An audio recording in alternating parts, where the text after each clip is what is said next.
স্বাধীনতাৰ সময়ত বিষ্ণুপ্ৰসাদ ৰাভাই আত্মগোপন কৰা এখন গাঁও। কৃষক বনুৱাৰ মুক্তিৰ মন্ত্ৰলৈ সমাজবাদী চিন্তাৰে প্ৰতিবাদী কণ্ঠ হৈ বাক্সা জিলাৰ বৰমাৰ দীঘেলীত আত্মগোপন কৰিছিল কলাগুৰু বিষ্ণুপ্ৰসাদ ৰাভাই। সেই দিনৰ স্মৃতি আজিও সোঁৱৰে গাঁওবাসীয়ে। 20 জুনত সমগ্ৰ অসমে পালন কৰিব ৰাভা দিৱস। স্বাধীনোত্তৰ অসমৰ অবিভক্ত কামৰূপ জিলাৰ দীঘেলী অঞ্চলৰ জমিদাৰী প্ৰথা তথা কৃষকৰ সমস্যা সমাধান আৰু মুক্তিৰ বাবে বিষ্ণু ৰাভাৰ নেতৃত্বত আন্দোলন গঢ় লৈ উঠিছিল। গীত মাতৰ জৰিয়তে তেওঁ আন্দোলনৰ প্ৰতি ৰাইজক সজাগ কৰিছিল। 1948 চনৰ পৰা 4 বছৰ আত্মগোপন কৰি থকাৰ সময়ত বিষ্ণুপ্ৰসাদ ৰাভা বৰমাৰ দীঘেলী গাঁৱলৈ আহিছিল। দীঘেলীত সেই সময়ত কেইবাজনো গণ্যমান্য ব্যক্তিয়ে তেওঁক সংগ দিছিল। মদন মেধি, সমীৰ উদ্দিন আহমেদ, ৰতি স্বৰ্গীয়াৰী আদিয়ে আগভাগ লৈছিল। বিষ্ণুপ্ৰসাদ ৰাভাই দীঘেলী অঞ্চলৰ ৰাইজৰ হৈ যুঁজ দিছিল। তেওঁ দীঘেলী অঞ্চলত এটা মিলিটেণ্ট বাহিনী গঢ়ি তুলিছিল।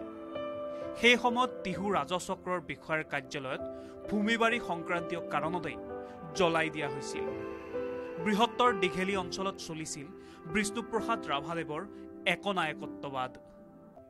তেওঁৰ কথা আছিল শিলৰ ৰেখা। কোনো ব্যক্তিয়ে তেওঁৰ কথা অৱজ্ঞা কৰা নাছিল।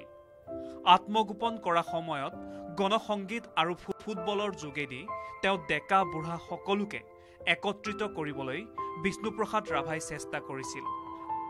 দীঘেলীৰ ৰাইজে আজিও বিষ্ণু ৰাভাৰ প্ৰাসংগিকতা আছে বুলি দোহাৰি কৃষকৰ বাবে সাধাৰণ জনতাৰ বাবে আকৌ বিষ্ণু ৰাভাৰ দৰে সত্তাৰ প্ৰয়োজনীয়তা অনুভৱ কৰে। ৰাভা যেতিয়া তেখেত ইয়াত দীঘেলী 4 বছৰ আত্মগোপন কৰিছিলে, তেতিয়াই ৰাভাক আমাৰ দীঘেলীবাসী বুলিয়ে নহয়, দীঘেলী অঞ্চলৰ মানুহে আঁকোৱালি লৈছিল।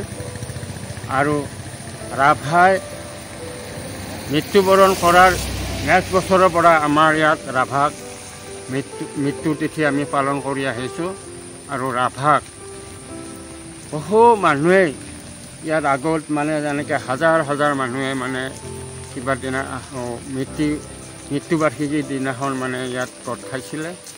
আৰু আমি ক'ব লাগিব, ৰাভা ইয়াত আত্মগোপন কৰা ঠাইত আমি বিচাৰিছিলোঁ বোলে চৰকাৰৰ পৰা কিবা নিশ্চয় উন্নতি সাধন কৰিব পাৰিম বুলি আমি ভাবিছিলোঁ, কিন্তু চৰকাৰে এতিয়ালৈকে কোনো ব্যৱস্থা কৰা নাই।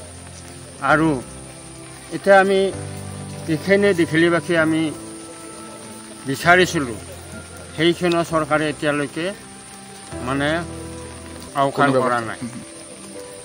ৰাভাৰ কথা ৰাভাক ঠিক মই তেতিয়া সৰু আছিলোঁ, কিন্তু শুনিছিলোঁ আমি মাহঁতৰ মুখত, দেউতাহঁতৰ মুখত পেলাই ৰাভা আজি আহিছে মিটিং হ'ব।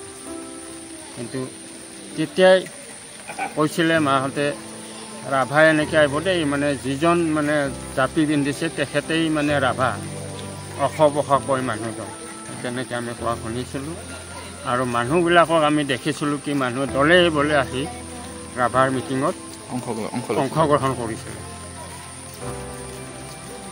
আৰু আহি দীঘেলীত আহিলে ৰতি স্বৰ্গীয়াৰীৰ ঘৰতে বসবাস কৰিছিলে। আৰু তেখেতকে লগত লৈ এই অঞ্চলত ৰাভাৰ যিখিনি কৰ্ম, এই কৰ্মবিলাক মানুহক বুজাই দিছিলে আৰু মানুহ মিটিং পাতিছিলে।